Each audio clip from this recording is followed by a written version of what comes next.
1970 اور 80 کی دہائی میں اس شخص کی شہرت اور دولت کا اتنا چرچا تھا کہ شہزادیاں اور شہزادے ان کے ساتھ ایک کپ چائے پینا اپنے لیے بہت بڑا اعزاز سمجھتے تھے۔ وہ کینیا میں موجود اپنے وسیع و عریض فارم ہاؤس میں چھٹیاں گزار رہے تھے۔ ان کی کم سن بیٹی نے آئس کریم اور چاکلیٹ کی خواہش کی۔ انہوں نے اپنا ایک جہاز، بوئنگ جہاز 747 بما عملہ پیرس بھجوایا، جہاں سے آئس کریم خریدنے کے بعد جنیوا سے چاکلیٹ لے کر اسی دن جہاز واپس کینیا پہنچا۔ بیٹی کی یہ خواہش پوری کرنے پر $1 ملین کا خرچہ آیا۔ London, Paris, new York, Sydney سمیت دنیا کے 12 مہنگے ترین شہروں میں اس کے لگژری محلات تھے۔ انہیں عربی نسل کے گھوڑوں کا شوق تھا۔ دنیا کے کئی ممالک میں ان کے خاص استبل تھے۔ اس تاجر کی دی ہوئی طلاق آج تک دنیا کی مہنگی ترین طلاق سمجھی جاتی ہے۔ جب اس نے $875 ملین اپنی امریکی بیوی کے منہ پر مارے اور اسے طلاق دے دی۔ اس کی ملکیت میں جو کشتی تھی وہ اپنے دور کی سب سے بڑی کشتی تھی، جو اس وقت بادشاہوں کو بھی نصیب نہ تھی۔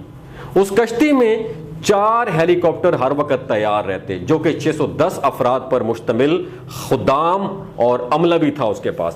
وہ کشتی بعد میں اس سے برونائی کے سلطان نے خریدی، ان سے ہوتے ہوئے ڈونلڈ ٹرمپ تک پہنچی۔ ٹرمپ نے $29 ملین میں وہ کشتی خریدی۔ ان کی اس کشتی پر جیمز بانڈ سیریز کی فلمیں سمیت کئی مشہور ہالی ووڈ کی فلمیں بھی شوٹ کی گئیں۔ اپنی 50ویں سالگرہ پر اس تاجر نے اسپین کے ساحل پر دنیا کی مہنگی ترین پارٹی دی، جس میں دنیا کی 400 معروف شخصیات نے 5 دن تک خوب مستی کی۔ امریکی صدر رچرڈ نکسن کی بیٹی کی فقط ایک مسکراہٹ پر 60,000 پاؤنڈ مالیت کا سونے کا ہار قربان کر دیا گیا۔ اسلحے کا بہت بڑا ڈیلر تھا۔ ملکوں کے درمیان وہ اسلحے کی ڈیل اور معاہدے کراتا تھا۔ سعودی عرب اور برطانیہ کے درمیان $20 ارب کے معاہدے اسی نے کرائے۔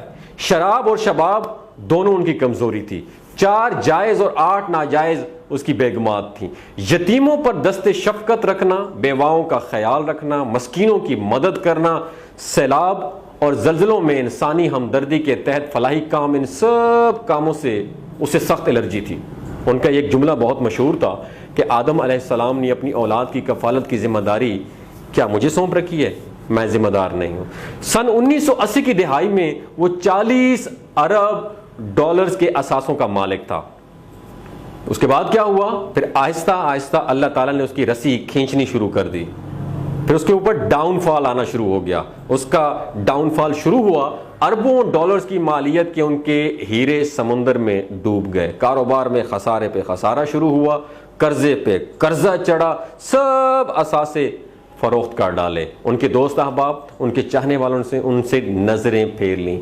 یہ ایک لمبی مدت گمنامی کے پاتال میں چلا گیا۔ کسی کو خبر نہیں تھی کہ یہ کہاں ہے۔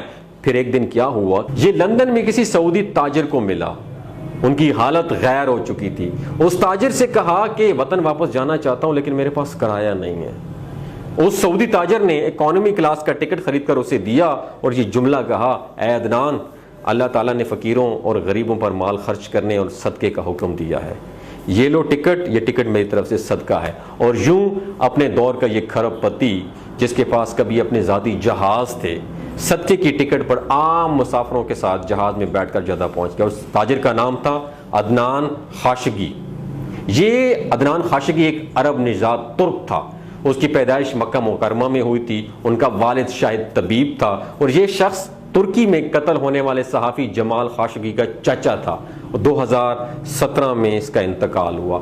حضرت علی کرم اللہ وجہہ کا فرمان ہے کہ لوگ مال میں اضافہ محنت میں ڈھونڈتے ہیں، جبکہ اللہ تعالیٰ نے مال میں اضافہ سخاوت میں رکھا ہے، کہ جو دیا گیا اللہ تعالیٰ نے آپ کو مال ہے، جو تمہارے پاس ہے، اس میں معاشرے کے کمزور لوگوں کا حصہ ضرور موجود ہے۔ یہ سب تمہارا نہیں ہے۔